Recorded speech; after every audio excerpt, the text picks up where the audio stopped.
창세기 9장 3절부터 7절까지 공부하겠습니다.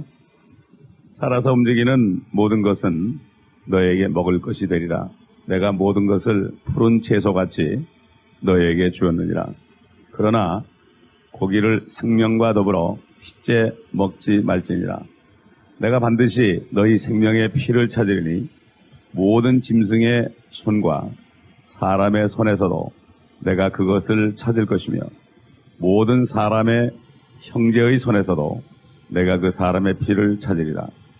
사람의 피를 흘리는 사람은 사람에 의해서 자기 피도 흘려지게 되리니 이는 주께서 하나님의 형상대로 사람을 지으셨습니다. 너희는 다산하고 번성하며 땅을 가득 채워 그 안에서 번성하라 하시더라. 아멘. 사실 우리는 은혜의 시대에 살고 있습니다. 그렇기 때문에 율법에 우리가 얽매이진 않습니다. 우리는 율법을 초월한 사람입니다. 성령이 있는 사람은 하나님의 영이기 때문에 율법을 어기라고 해도 어기진 않습니다. 이게 바로 자유함입니다. 그런데 율법 시대 이전이나 율법 시대나 은혜 시대 통틀어서 인류 역사 6,000년을 통해서 하나님께서 누구에게나 하시는 말씀이 있다면 바로 피에 대한 말입니다. 피에 대한 말이에요. 바로 피 안에 생명이 있다는 것입니다. 그렇기 때문에 누구든지 아담 이후 주님이 오시는 날까지 이 땅에 사는 사람이라고 일컫는 어떤 사람도 짐승의 피를, 사람의 피를 절대로 마실 수가 없습니다. 이거는 완전히 금지된 겁니다. 여러분 다 같이 한번 레위기 17장을 보겠습니다. 레위기 17장. 율법 시대에 어떻게 됐는가. 지금 현재 있는 이 읽은 창세기 9장은 율법 시대 이전입니다. 율법이 오기도 전입니다. 이것은. 율법이 오기도 전에 하나님께서 주신 직접 하신 말씀입니다. 근데 율법이 이제 모세를 통해서 율법을 줬을 때 또 어떻게 말씀하셨는가? 이스라엘 민족들에게. 레위기 17장 10절부터 보면요. 이스라엘 집에 있거나 너희 가운데 기거하는 타국인들 중에 있는 어느 누구든지, 타국인이라는 것은 유대인을 제외한 모든 사람이죠. 어떤 종류의 피라도 먹는 자는 내가 피를 먹는 그 혼을 대적하여 내 얼굴을 두고 그를 그의 백성 중에서 끊으리니 이는 육체의 생명이 피에 있으며 내가 그것을 너에게 주어 제단 위에서 너희 혼들을 속죄케 하였나니 이는 혼을 속죄케 하는 것이 피이기 때문이라.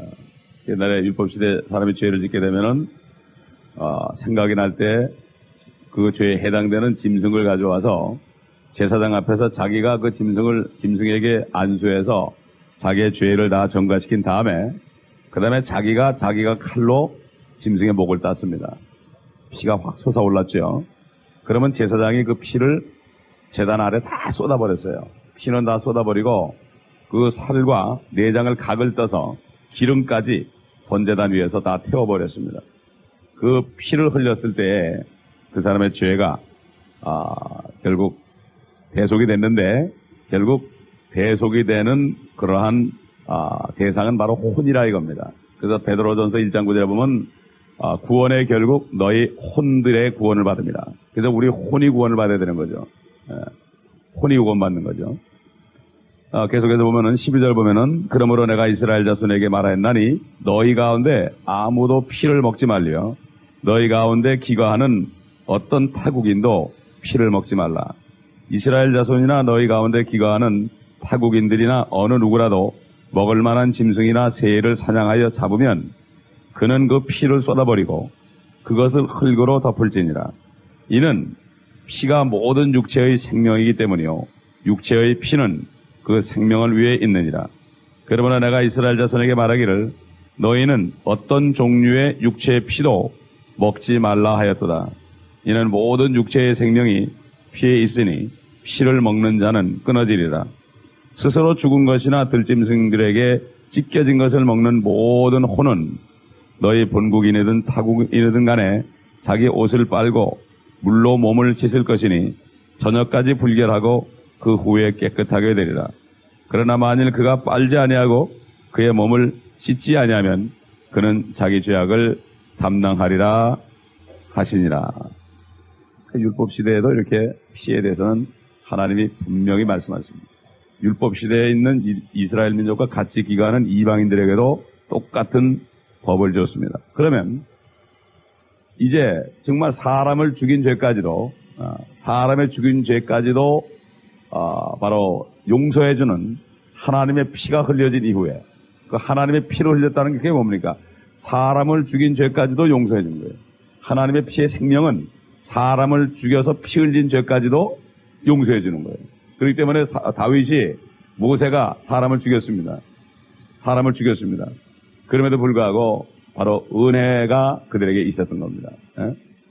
그렇기 때문에 시편 51편 다윗이 살인한 다음에 결국 물론 간접살이지만 자기가 죽인 거죠. 살인한 다음에 회개하는 시편 51편을 보게 되면은 철저하게 바로 앞으로 올 은혜 시대를 대비해서 이분이 그렇게 하나님 앞에 기도한 것을 볼 수가 있습니다. 그래서 이제 참 은혜 시대가 되니까 사람을 죽인 사람까지도 구원을 받잖아요. 그래서 사형수들이 사람 죽인 사형수들이 결국 사형을 당합니다. 사형을 당하지만은 그 혼은 구원받았기 때문에 죽을 때 기쁨으로 가는 그런 간증을 우리가 많이 듣습니다. 그러면 은혜 시대는 어떤가? 우리 한번 사도행전 15장을 보겠습니다. 사실 이 시대가 바뀔 때마다 상당한 혼동이 왔습니다. 상당한 혼동이 왔어요. 이게 사람의 이 전통이나 이 법이라는 것이 얼마나 사람을 얽어매는지 모릅니다. 이제 예수 그리스도를 영접하고 누구나 성령을 받으니까 이 유대인 중에서 바리새파 그러니까 율법을 잘 지키던 사람들이 이방인들 자기들이 개처럼 여기던 이방인들이 예수 그리스도를 믿고 자기들하고 똑같이 성령을 받으니까 저 사람들도 뭔가 율법을 지키게 해야지 이거 너무 억울하지 않느냐. 그리고 그때까지만 해도 이제 율법 시대가 지냈으니까 율법을 안 지켜도 된다 이런 말이 없었거든요. 그러니까 사람들이 과도기가 될 때마다 혼란이 있는 거예요. 혼란이. 예? 마찬가지 앞으로도 우리가 휴거되고 난 다음에 환란이 되게 되면은 교회 다니는 사람 중에 거듭나지 못하고 여기 남아있는 사람들이 굉장히 혼란스러울 거예요. 우리가 도대체 어떻게 살아야 될까 이제. 어떻게 예배는 어떻게 드려야 되고 이제 어떻게 해야 되는 건가. 아주 굉장히 혼란스러울 거야 아마 그때. 예, 갈팡질팡할 겁니다. 마찬가지로 성령이 임해가지고 예수의 피로 말미암아 사람을 죽인 사람까지도 용서가 되는 그러한 역사가 일어났을 때 바리새파 중에서 사람들이 문제를 일으켰어요. 보세요. 15장 보게 되면 1절 보면 유대에서 내려온 어떤 사람들이 형제들을 가르치며 말하기를, 형제라는 건 뭔가 하면 이방인 중에서 구원받은 형제들 얘기하는 거예요. 똑같은 형제가 돼. 예수의 피 때문에 이방인이나 유대인이나 이제 가까워졌으니까 한 형제가 됐잖아요. 에? 형제들을 가르치며 말하기를 너희가 모세의 윤리에 따라 할례 받지 않으면 구원을 받을 수 없느라고 하더라. 구원을 받은 사람들한테 모세의 율법을 따라 할례를 받아야 된다. 에? 이렇게 얘기한 거예요. 요즘에도 마찬가지예요. 은혜 시대에 잘못된 걸 가르친다고요. 환란 시대 걸 가르친다고. 안식교 같은 데서는 일요일 날 예배 드리면은 적그리스도 인을 받은 것이라고 그래요. 환란 때 그러한 복음을 가르친다고 지금. 에? 이게 얼마나 잘못된지 모르죠. 이게 무식해서 그렇죠. 2절 보면 그러므로 바울과 바나바와 그들 사이에 적지 않은 의견 차이와 논쟁이 일어나니, 논쟁이 일어날 수밖에 없죠. 형제들이 바울과 바나바와 그들 중에서 몇 사람을 더 선정하여 이 문제를 규명하기 위하여 예루살렘에 있는 사도들과 장로들에게 가도록 하니라. 결국 사도들과 이제 장로들에게 가는 거죠. 이들이 교회의 전성을 받고 페니케와 사마리아를 경유하며 이방인들의 개종을 설명하니, 이들은 개종을 해요. 개종이라고 하는 거예요. 이 사람들이 유대교로 개종했다 이렇게 하는 거예요. 그때만 해도 개종을 설명하니 모든 형제가 크게 기뻐하더라. 자기들 생각에는 이 사람들도 유대인이 된 것이다 이렇게 착각을 한 거예요. 그리스도인이 된 건데. 그러나 바리새파에서 믿는 몇 사람이 일어나서 말하기를 그들에게 할례를 주는 것이 필요하니 모세의 율법을 지키도록 권고하라고 하더라. 요즘 보세요. 안식교. 그래도 구원을 받았으니까 십계명은 지켜야 되지 않겠느냐. 안식일은 지켜야 되지 않겠느냐. 자꾸 얼고 맵니다 사람을. 그러나 우리는 매일이 안식일이요. 안식교 신자들은 토요일날 예배 드리는 게 안식일 지키는 거라. 그렇다면 우리 새벽에 매일 예배 드리니까 우리는 안식일 매일 지키는 거 아니에요? 그렇지 않습니까? 우리는 안식일 매일 지키는 거 아니에요? 하루 지키는 것보다 매일 지키는 거 아니에요? 토요일까지 포함하니까 우리는. 그렇지 않습니까? 이게 얼마나 무지한 겁니까? 6절 그때 사도들과 장로들이 이 문제를 논의하려고 함께 모였는데 많은 논의가 있은 후에 베드로가 일어나서 그들에게 말하기를 형제 여러분 당신들이 아는 대로 하나님께서 오래전부터 우리 가운데 택하시어 나의 입을 통하여 이방인들이 복음의 말씀을 듣고 믿게 하셨느니라. 베드로가 이제 고넬료 구원받은 얘기를 하는 거예요. 마음을 아시는 하나님께서는 우리에게 행하신 것과 마찬가지로 그들에게도 증거하시어 성령을 주셨으며 우리와 그들 사이에 어떤 차이도 두지 아니하셨으니 믿음으로 그들의 마음을 정결케 하셨느니라. 율법이 아니라 믿음으로 그들의 마음을 정결케 하셨느니라. 그런데 이제 너희가 어찌하여 하나님을 시험하여 우리의 조상이나 우리도 감당할 수 없었던 멍해를 제자들의 목에 걸려가느냐? 억울하다 이거죠. 우리는 죽으라고 지켰는데 저 이방인들은 믿고 구원받으니까 너무 억울한 거예요. 그냥 본전 생각이 나는 거죠. 쉽게 얘기해서. 그러나 베드로는 담대하게 이렇게 얘기하는 거예요. 12절 그러자 모든 무리가 조용해지며 바나바와 바울이 하나님께서 어떻게 그들을 통하여 이방인들 가운데서 기적들과 이적들을 행하셨는가를 설명하니 듣더라. 그들이 말을 끝내고 조용해지자 야고보가 대답하여 말하기를 형제 여러분 내게 경청하라. 하나님께서 그의 이름을 위하여 이방인들 가운데서 한 백성을 취하시려고 처음에 어떻게 그들을 찾으셨는가를 시몬이 설명하였으니 이것은 선지자들의 말과 일치된 것이라. 기록된 바와 같이 이 일 후에 내가 다시 돌아와서 쓰러진 다윗의 장막을 다시 세울 것이며 또 거기에 파괴된 것들을 다시 세워 일으키리라. 이게 바로 예수 그리스도가 재림하는 걸 얘기하죠. 그리하여 남은 자들로 주를 찾게 할 것이며 또 내 이름을 부르는 모든 이방인들도 그러하리라. 이 모든 일을 행하시는 주가 말하노라.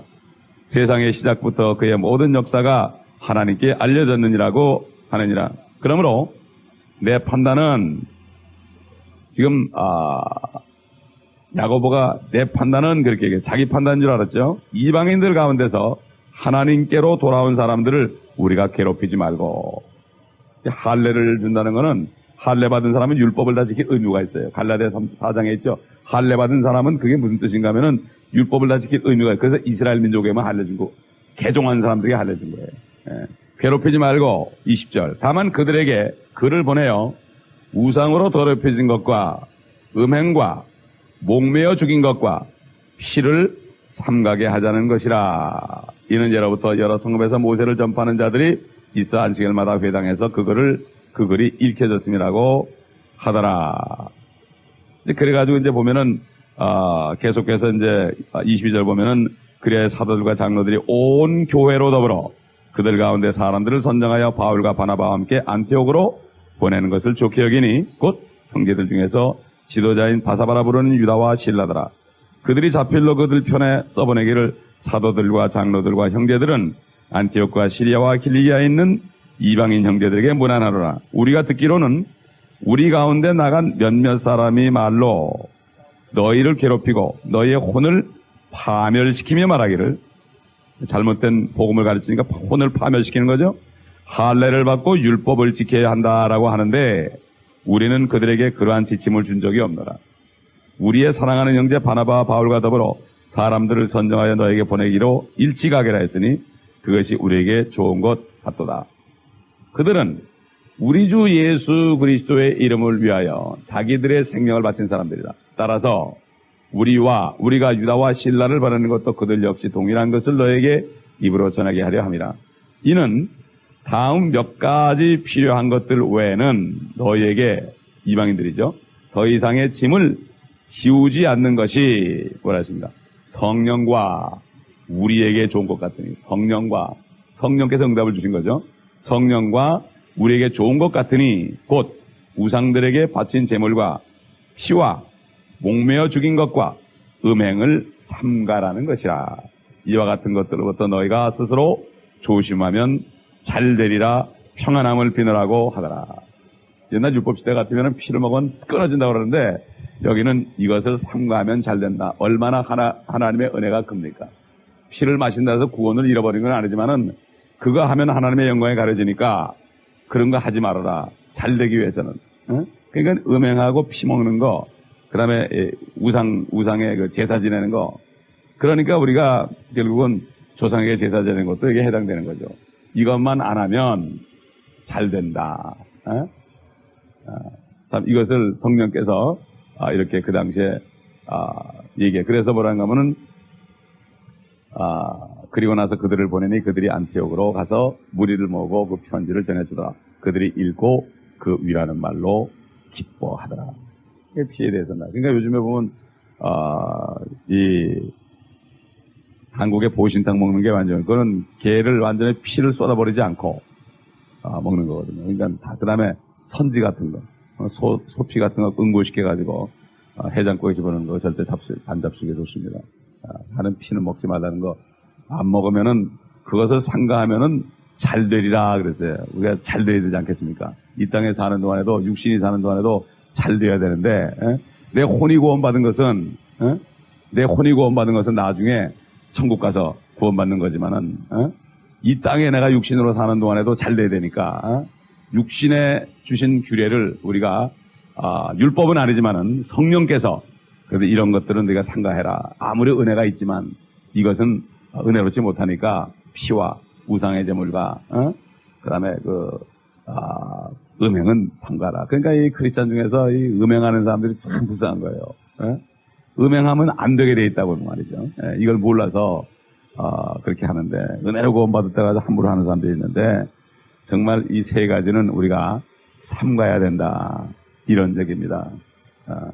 여호와 증인들은 한술 더 떠가지고 수요일까지 안 하는데 그거는 좀 너무 심한 거고 피를 이렇게 먹는 걸 얘기합니다. 먹는 걸 얘기하기 때문에 우리는 참 이 피에 대한 교훈을 이게 율법 시대에 있던 것이다. 이게 아니죠. 이거는 처음부터 하나님의 말씀이기 때문에 율법은 유대인들에게 줬던 거지 하나님의 말씀 속에 다 우리에게도 있기 때문에 성령 하나님이 우리에게 주신 말씀입니다. 옛날 율법 시대는 모세를 통해 말씀하셨고 그 전에는 하나님이 직접 말씀하셨고 그 차이만 있다 뿐이지 다 똑같은 하나님의 말씀입니다. 그러므로 우리가 이 사실을 기억하고 다른 분들이 이것을 모를 때 우리가 권면을 해줄 수 있어야 됩니다. 그러므로 참 하나님께서 주신 이 계명을 우리가 참 얼마나 유익하게 봤습니까? 그리고 우리 월요일 날은 사형제도에 관해서 성경이 어떻게 말씀하시는가 이것에게도 피와 관련됩니다. 거기에 대해서 우리가 상고하도록 하겠습니다. 기도하겠습니다. 아버지 감사합니다. 성령님을 통하여 오늘 우리에게 그 귀한 말씀을 주시고 우리가 이 땅에 육신을 가지고 사는 동안에 우리를 잘되게 하시고 은혜 시대라고 해서 함부로 방종하지 않고 주님이 주신 그 성령 안에서의 자유를 마음껏 누리면서 아버지 하나님 특별한 몇 가지를 또 우리에게 가르쳐 주신 것을 감사합니다. 아버지 이 땅에 사는 동안에 우리가 육신이 또 잘 돼야만 우리가 평안 가운데서 주님의 일을 감당할 수 있습니다. 아버지 하나님 많은 병들이 돌아다니고 이 모든 병들이 다 피 속에서 돌아다니며 아버지 사람의 피 속에도 온갖 것들이 들었고 짐승의 피 속에도 온갖 그런 것이 들었는데 아버지 우리가 이것을 잘 삼가함으로 평안하며 잘됨으로 말미암아 그 속에서 주님 오시랄까지 육신도 강건한 가운데 우리 혼이 잘된 것처럼 육신도 강건한 가운데 범사가 잘되는 이러한 축복 속에서 주님께서 주신 복음 전파하는 사역을 끝까지 넉넉히 감당할 수 있도록 주님 도와주옵소서. 우리 주 예수 그리스도의 이름으로